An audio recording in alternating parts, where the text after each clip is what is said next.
Welcome to the France 24 debate, with the result of the US presidential election still not final and the threat of legal action looming large. In fact, it's all in action from Donald Trump over mail-in voting and allegations from him of voter fraud. We're examining the process and asking if it's time to change how the US elects its leader. We are, of course, also reflecting on the election and asking where the US goes from here. Joe Biden or Donald Trump, whoever wins, will have a major influence on world events, on the economy, on the climate, on global peace, you name it. The US has a hand, and sometimes both hands, on the affair. Our guests for this France 24 special US election debate, live from Washington, D.C., a familiar face, Francois Picard, our correspondent, usually the man in this chair, but now he's over there. Francois, thank you for being with us, and we'll be getting to you very shortly. Joining us by Skype from New York, Bernard Harcourt,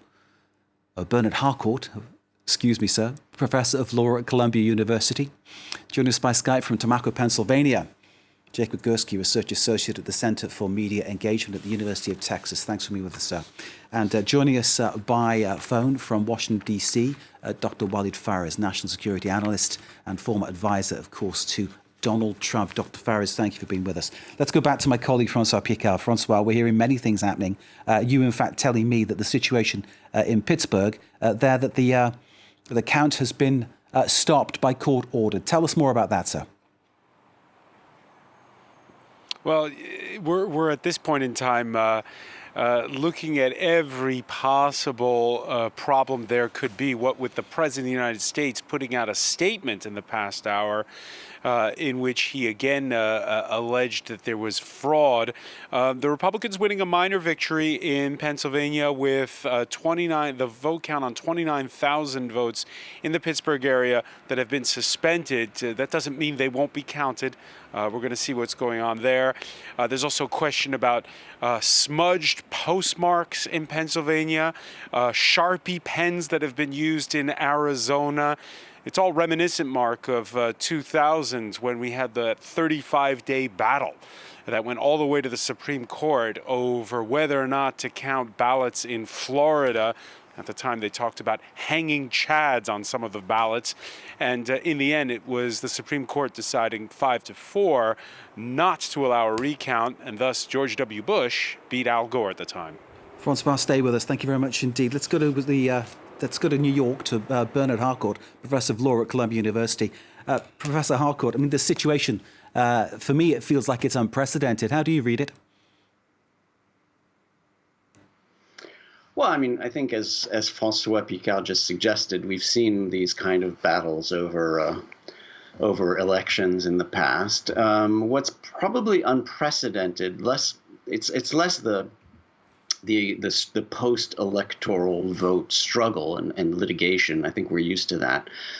What's unprecedented really was that this was a referendum, in a sense, an American referendum on Donald Trump and on the kind of white nationalism that he represents and that he was pushing into and reanimating in a way.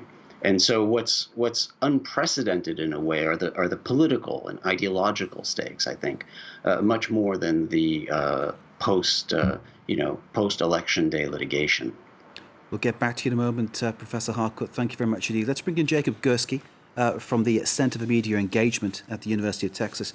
Jacob, thanks for being with us. Speaking from Pennsylvania, which, of course, right in the middle of one of the most contentious issues at this present moment in time, where the count in Philadelphia and in Pittsburgh has been stopped. How are you reading the situation, Jacob? Well, I think a lot of the arguments that are flowing around about the legitimacy of the mail-in ballots, these are things that have been laid out for months, as a lot of people have noted. And again, I think one of the things that is novel about this is not necessarily the post-election argumentation, but the level of technological influence that social media has allowed in creating the space where narratives that have no basis in truth can flow in a really contentious moment. Jacob, thank you very much indeed. Let's go to Washington. Dr. Walid Fares is awaiting for us by phone. Dr. Fares, I hope you can hear us, and I hope that the line from you is clear enough so all our viewers can appreciate what you've got to say. Now, you're a former advisor to President Trump and obviously a national security analyst. We call upon you often to talk about issues of world importance, world terrorism, world influence, and obviously the role the United States plays. Dr. Faris, in terms of what Donald Trump is doing right now, do you feel that his actions are correct, or do you feel that what he's doing could actually harm America more than do it good? Well, we are in the midst of a very tough election with two parties and two camps. For one to say the other one is doing right, I don't think that would be the right position to do. But it's very important to make a distinction. What Donald Trump says on Twitter is his own opinion as a head of a campaign, as a campaigner. It's not an executive order. So when he says this is fraud, it doesn't mean that basically this is already fraud. The court has looked into it. When he says, I won in 3 or 4 states, it does not mean that legally speaking that's the case. He is talking to his base. He's talking to the international community at the same time. The problem, in my view, I'm not in the campaign this time, is that there is a systemic issue with regard to mail-in. That's not done. There will be a challenge in the highest courts, including the Supreme Court, because what has happened is that the CDC that was used in order for the opposition, because the governors were the ones who created that system or recommended that system be used because of COVID. The same CDC said, well, it's okay that voters could go, actually, even those who are hit by COVID-19, to the polling centers. So that will have to be cleared regardless of who's going to be the winner of this election. And of course, now we have the whole debate about post-elections. What can states organize? States can organize their own voters. Can they organize nationwide? What will happen after the deadline is passed? All of these matters will be resolved in court, in my view. Indeed, many things need to be changed. Dr. Faris, can I put another question to you and pick up on something you were saying about Donald Trump saying one thing on Twitter, but that's not executive?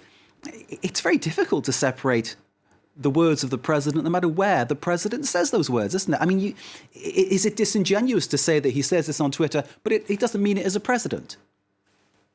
In every single liberal democracy, including the Hexagon where you are, or Britain, or Austria, or elsewhere, when the campaigning begins, it's very difficult to distinguish between a prime minister as functioning prime minister of a democracy and what this head of the opposition or head of the executive branch as a candidate is saying. Now, if you dispute his statement, you could dispute them on the political level. Mr. Biden can simply respond and say, no, you have not won. I'm the one who won.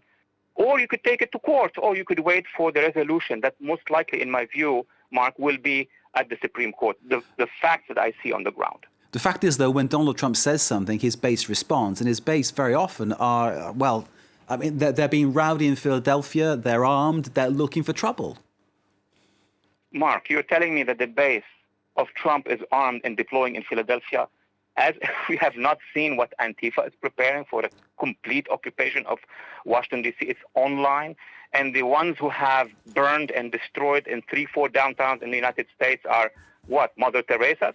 No, there is a base for Trump that it supports him. You can see them online. They can write things, and there is a base that is against him. I don't think that Trump is the head of a militia going and encouraging, violence, while the other ones are just Mother Teresa. That's not a cute description of reality, in my view, at least.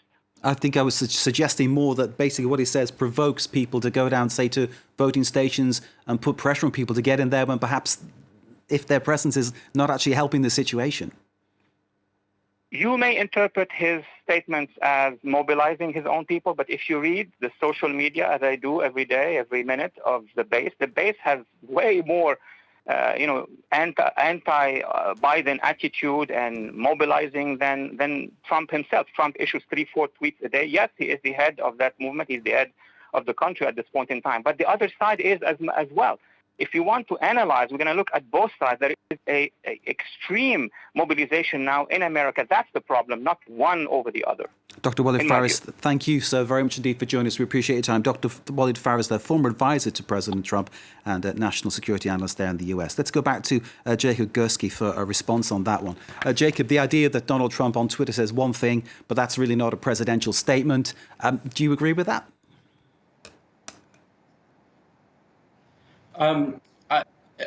As a personal citizen, no. In terms of the research and as representative of my lab, I would say that I think that what we've seen through our interviews and talking with people who on both sides of the aisle is that a lot of Donald Trump's political power comes from his ability to pull the lever of power that is journalism. I mean, journalism, which has come to encompass social media, which is sort of the fallout we're dealing with in 2020, is as important a lever of power as the judicial or the executive branch or the legislative branch.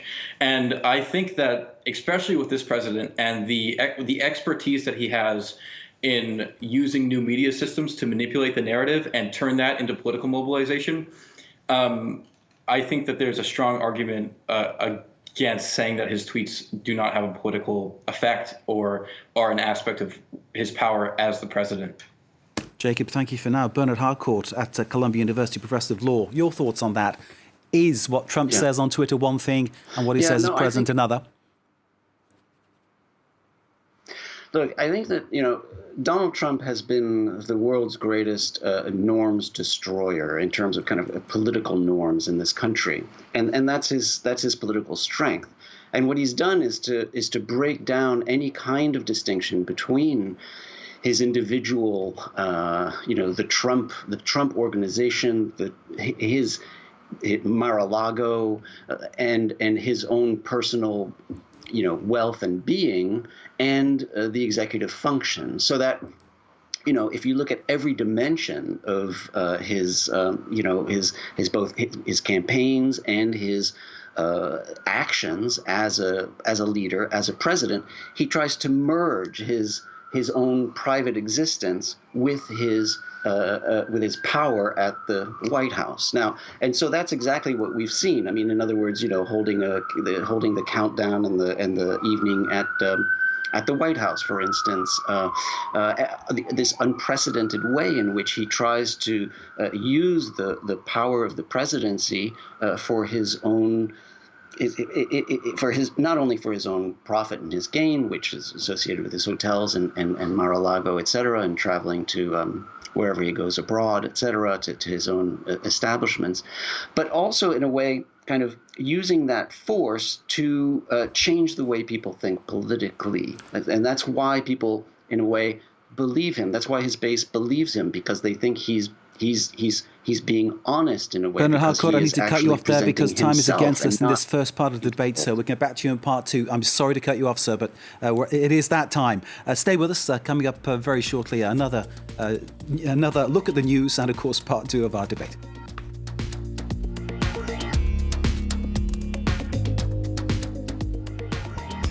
Join us to witness a mass wedding ceremony at the foot of China's Three Gorges Dam, which was commissioned 10 years ago.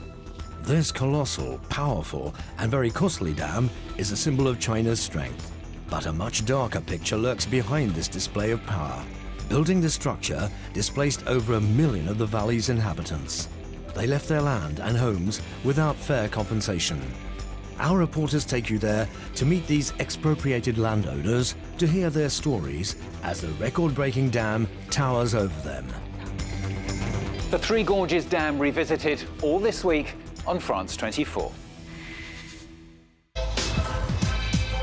Residents from France's disadvantaged suburbs tell their own stories and take the viewers beyond the usual clichés about the French banlieue. Sur le plan humain, c'est une expérience de fou en fait. Les habitants valent beaucoup mieux que ce qu'on en dit. Tu rends fier ta ville, les gens qui, quand ils me voient dans la rue, me disent je suis fier de toi, je t'ai vu passer à la télé, c'est bien comment t'as parlé, tu nous as bien représenté. Watch their daily reality in the Banlieue Project on France 24 and France24.com. From North America to the southern tip of Patagonia, join us for a look at the latest political, economic, cultural and social news from the Americas. Inside the Americas, presented by Jeannie Godula on France 24 and France24.com. Welcome back. You're watching live from Paris. These are the main world news headlines here from me, Mark Owen. The count stopped in Philadelphia and in Pittsburgh. A court order from Trump to to allow his observers to be closer to the ballot papers has brought that about. So the disunited states, Donald Trump threatening legal challenges across the board against Joe Biden's wins. Counts continue in an atmosphere of tension because of Trump's unfounded remarks on voter fraud. Biden still better placed to win the election. The latest we have, the Trump campaign losing a lawsuit seeking to halt the vote count in Michigan, a state that's been called for Biden. France is considering imposing further measures to try to stop the spread of COVID-19. So far, a curfew and a second national lockdown haven't worked. Olivier Véran, the health minister, says that the next weeks and months are going to be very difficult indeed.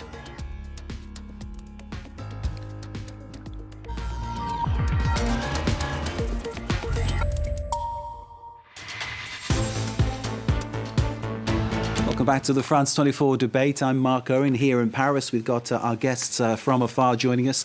And of course, we're discussing the situation regarding the US presidential election. We have the situation where Donald Trump is issuing court orders to try to stop counts. He succeeded in Philadelphia, in Pittsburgh. That's 2 counts in the key state of Pennsylvania. We'll be going live there very shortly. An attempt to stop the count in Michigan, a state called for Joe Biden already, has been thrown out. But Trump continuing along those lines. We're also reflecting on whether this is the best way to elect a president, an electoral college, which in many ways can be said, I think, is outdated, and we'll be getting our guests' views on that very shortly. Let's bring them in there without any further delay. Joining us by Skype from New York, Professor Bernard Harcourt, who's from the University of Columbia, where he is a professor of law. Professor Harcourt, thanks for being with us. Joining us from Tamaqua, Pennsylvania, Jacob Gursky, Research Associate at the Center for Media Engagement at the University of Texas.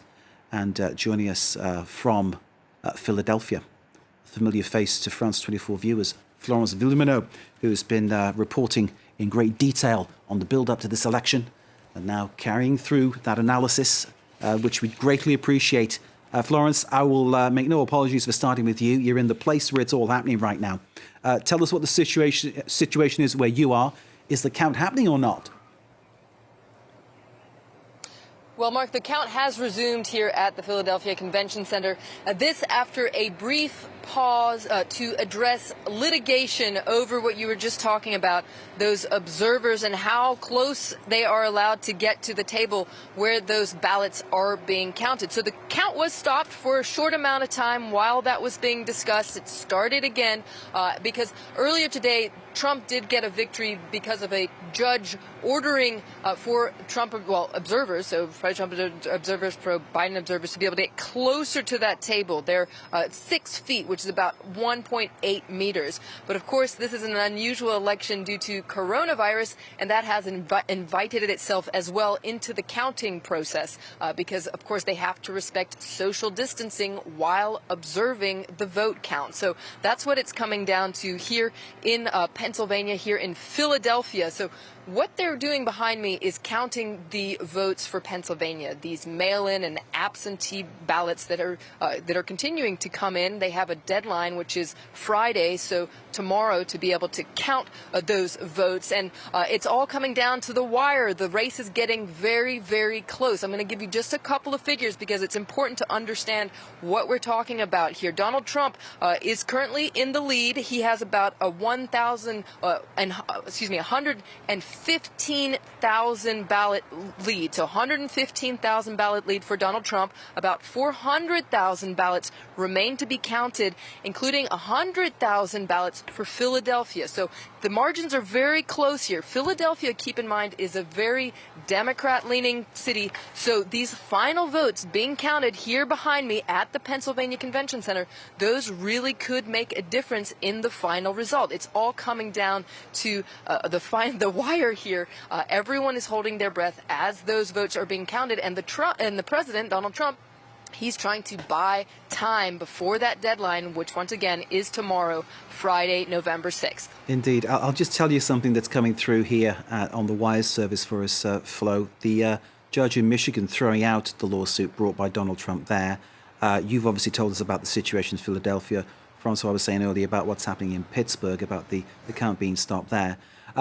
And we heard earlier from one of our guests, Dr. Walid Faraz, who's saying that, what Donald Trump says on Twitter is one thing, what he says in policy as the president is another thing. And our other guests saying, well, you can't really separate the two. And where you are, there are actually supporters face to face, aren't there? And the atmosphere is quite tense beyond the building where you're standing. Absolutely. The Pennsylvania Convention Center in Philadelphia is quite a large building because they have these big machines that are scanning the vote. So just across if you could jump over this building, that is where that tense face-off is taking place between pro-Trump supporters and pro-Biden supporters. There's a police cordon in the middle to make sure that they stay separate there. We managed to go there a little while ago and speak to both sides. So pro-Trump supporters say they're there because they're afraid of voting fraud in this election in Pennsylvania. So very much echoing what the president has been saying, while the other camp, the pro-Biden team, they're afraid that their vote won't be counted. And so they're part of this count every vote rally that took place yesterday, and so they're back today. Both camps there exercising their First Amendment right to protest in front of this important place where those votes are being counted, trying perhaps to tell the nation what they're thinking about this very divisive issue on this voting count. Florence Volumino, thank you very much indeed. Stay safe above all, but most of all, bring us everything as it happens there. You're really in the heart of where it's happening in Pennsylvania. Flo, thank you very much indeed. Let's get back to our other guests who have been waiting very patiently, and I thank you both for that. We've got on Skype from New York, Bernard Harcourt, Professor of Law at Columbia, and joining us by Skype from Pennsylvania, Tamaqua, Jacob Gursky from the Center for Media Management at the University of Texas. Can I ask you both, the Electoral College, to me, as a Brit, it seems like a very strange, antiquated way of electing a president. Should it be reformed? Professor Harcourt. Well, you have to understand that the Electoral College was intentionally designed to be a counter-majoritarian institution, right? Like the Senate as well. I mean, the Senate, everybody understands, is a counter-majoritarian institution in the sense that, you get 2 senators for Rhode Island, and that's a minuscule state, or, low population states have the same weight as high population states like New York or California.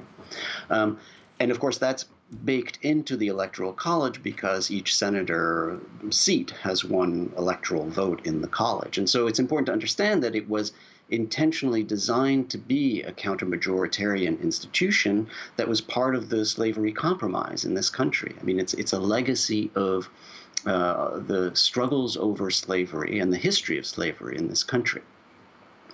Are there better ways? Yes, of course. It's no longer.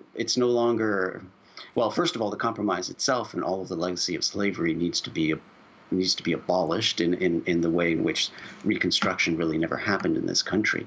But from just a democratic perspective, of course, yes, it should be eliminated. There should be much more of a representational situation where certain states don't have much more leverage. And some votes are worth 5 times more than other votes, depending on which state you are in.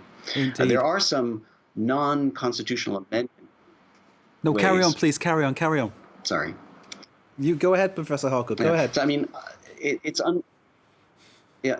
unlikely that there would be a constitutional amendment in this country at this time that would achieve a transformation of the Electoral College, just because of the way that the situation presents itself today. It's not always been this case, but right now the Republicans have the advantage in the Electoral College, and therefore there's no way that you would have 2/3 or the super majority that would be needed for an amendment to the Constitution. There are, however, other interesting ways to get around the Electoral College, particularly this project called 270, the 270 Project, which asks states to cast their Electoral College delegate votes according to the total population vote in this country. In other words, as you know, Biden is, I don't know how many, 5 million votes ahead of Trump in the popular vote. And what these mechanisms would do would tie the states, bind them to distribute their delegates based on the popular vote, the total popular vote. And there are a number of states that have signed that compact, but not enough at this point to reach the 270 that's necessary to elect the president.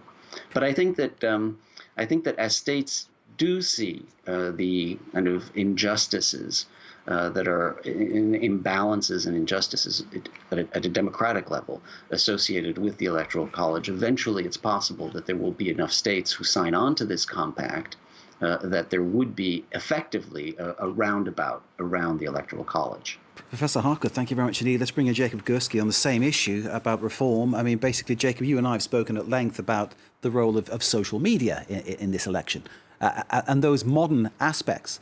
It seems that the idea of an electoral college dating back to the founding fathers, to the 18th century, is something that is out of date. Professor Harcourt explaining why it came about, why it works, why it's still here, and why certain people want to reform it. What's your point of view? Well, I'll be frank, this is a little bit outside of the realm of what I study and I look into, but I agree with Dr. Harcourt that the 270 projects or something like that would be a great idea. In my capacity as a personal citizen, this is going to seem off the wall, but bear with me here. Last summer, I spent 4 months and I drove across the entire United States on my own, back and forth, just to try to understand what it felt like and what this country feels like. And I don't envy what I took away at the end of it all was that I don't envy anyone who's in a position where you have to make decisions that affect people in Southern California and in Rhode Island. The United States is big, and I know that's a really basic thing to say, but that's such an important point here. And I think that reanalyzing a system that's been around for so long and is outdated, and keeping in mind the sort of unique challenges, not unique challenges, I don't want to put the United States on a pedestal like that, but the challenges of balancing so many people across such a wide area democratically is something that should be taken into account in whatever the solution is. So if the solution is something like the 270 project, which is related to the popular vote but not a direct popular vote, maybe that's a solution. But again, this is not my realm of expertise. Sorry. I appreciate your point of view, and the very fact that you spent that time driving across the United States really gave you an insight into what is going on. And in terms of what is happening, do you think, who has got their finger on the pulse of what the United States is saying? Or is that even possible, given the divisions in the United States right now? Jacob, can you give us a thought on that? Yeah, well, when you travel through the United States, you experience this sort of immediate cultural whiplash a lot of the times as you go from one place to another. But I think that everyone at the end, one thing that people reiterated to me over and over again is that everyone misses Walter Cronkite. I think people are longing for a sense of normalcy and a better sense of where they can find the truth, because everyone's lives have been sort of upended, and the relationship with media and the truth has been changed by this rapid change in technology, which I think I look at it as basically equivalent to the turn of the 1800s to the 1900s, where you had, one or two industries that just ran rampant for about 20 years. And then there were decades after that of sort of realigning our relationship with these new technologies and these new businesses. And so I think we're sort of at one of those cultural turning points where people may not agree, but everyone agrees that things need to change and something needs to happen. And I would like to say that I'm about an hour and a half out of Philadelphia, and my experience on Election Day was actually an amazing one of democratic unity, where there was I actually went out with a sign in my town, and I was across the street from the specific parties aren't important to the story, but I was across from a bar that was giving out free lunches to somebody who supported the opposite candidate of who I was supporting as a private citizen. And they came out and they offered me lunch, and they said, we don't agree with what you're doing, but we agree that you have the right to do it. So I think underneath it all, people are longing for unity and are longing for a better sense of normalcy. And what you see represented on social media is often just a very distorted presentation from the most extreme voices. Professor Harcourt, hearing what Jacob was saying there, Professor Harcourt from Columbia University, I'll put the question about that personality, Walter Cronkite.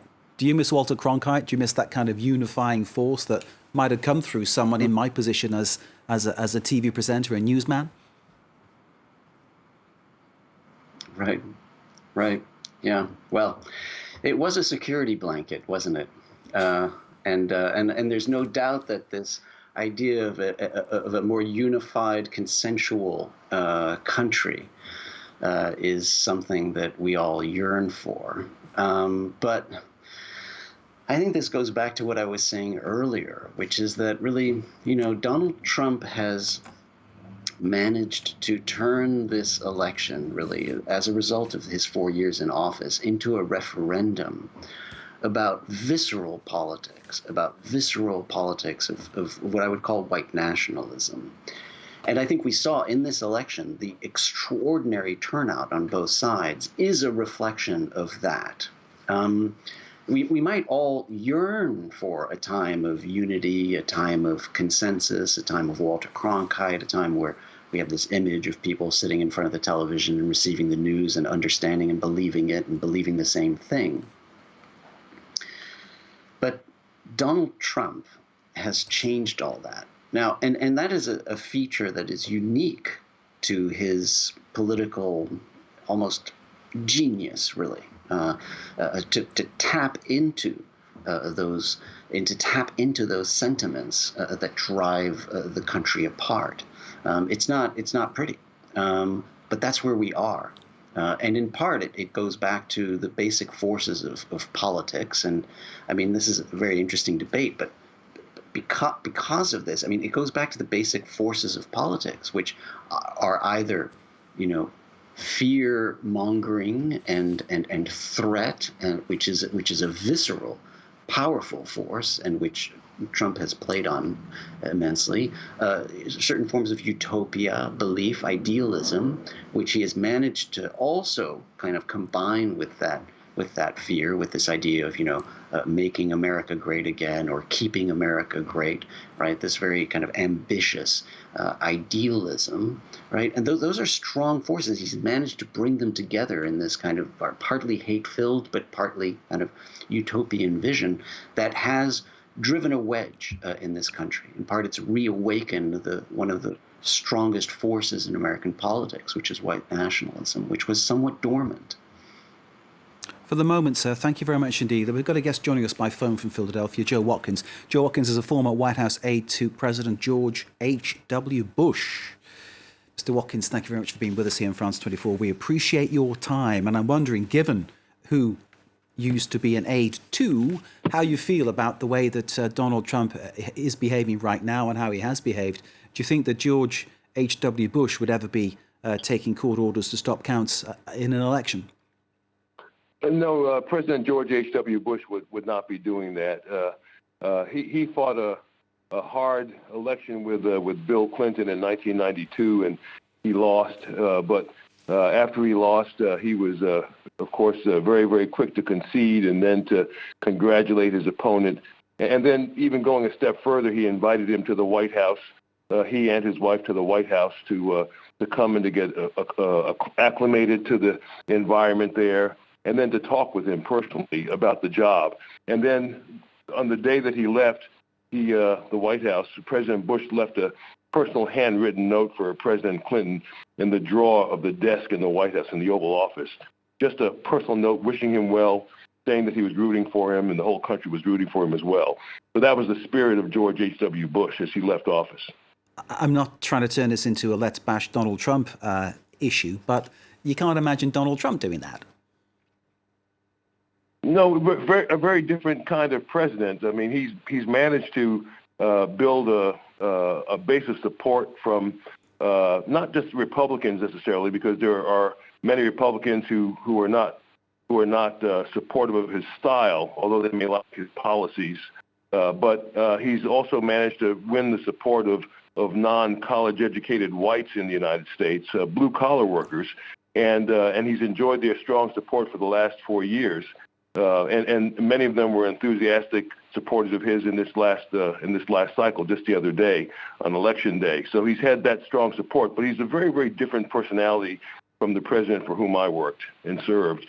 And he's somebody who has used his background as a TV reality star and as a business person to build support for his policies. And to win election, certainly back in 2016. So he was very successful. In 2016, he managed to outwit a field of 16 other very seasoned Republican politicians win the nomination for the presidency on the Republican side. That was quite a feat coming as somebody who had never before run or held office. So he's very skillful. Indeed, master campaigning. He knows how to use the media, dare I say, manipulate the media. He understands the media in a way that many other presidents in the past have not. And as a result, has been able to, I think for the most part, prevail in his encounters with the media. At least I think he gets what he wants out of the media in these encounters. They're not always pretty. As, you know, oftentimes they're very bombastic, but nonetheless, he gets the result that he wants, I think, for the most part, in these encounters that he has with the media. So he usually feels, I think, in control when he's dealing with the media, when he holds news conferences, when he has one-on-one interviews. I think that he feels most of the time that he's in control. Unfortunately, nobody can control the vote of Americans. And so the American people are being heard as we speak, as their votes are being counted. And I think every American, whether they're Republican or Democrat, ought to be happy to see the will of the American people done, however it falls out. Will this unite America? Obviously, I mean, we launched this debate on the premise that it's the disunited states at the moment. But bringing it back together, and Joe Biden, 24 hours ago, saying he's going to try to cure, try to heal, and try to bring people together. It's easier said than done, isn't it, given the situation right now? It'll be a challenge for the next president of the United States to bring Americans together. Certainly, if Joe Biden is the next president, as many of us suspect he will be, he'll have a challenge in bringing Americans together. I've been talking about this nonstop, of course, the last few months on my show at joewatkins.org, saying that we have to learn to love each other and care about each other, even when we don't agree, even if we don't see it the same way politically. We've got to learn to talk to each other and care about each other and love each other. And I think that's the crux of the challenge going forward, is how do we get that done? Joe, I need to echo what you're saying. I need to stop you there and get two final comments from my other guests. Thank you so very much for joining us. Joe Watkins there from Philadelphia. Let's go to a final word from Jacob, then a final word from the professor. Jacob, in terms of bringing the US back together, you've got roughly 40 seconds to tell us what needs to be done.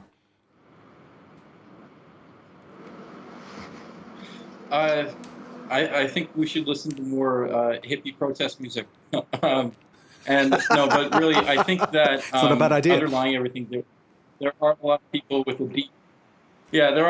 a deep respect for the process and who want to see the peaceful transition of power, and a lot of people rejecting that resuscitation of white nationalism that Dr. Harcourt is talking about, because that is something we see explicitly repeated over and over again in our research, where the president is actively creating these lines to those groups, to the point where this year we wrote a piece where one of them actually fact-checked the president and said, "You're misrepresenting my view and making me as a white supremacist seem more extreme than I really am."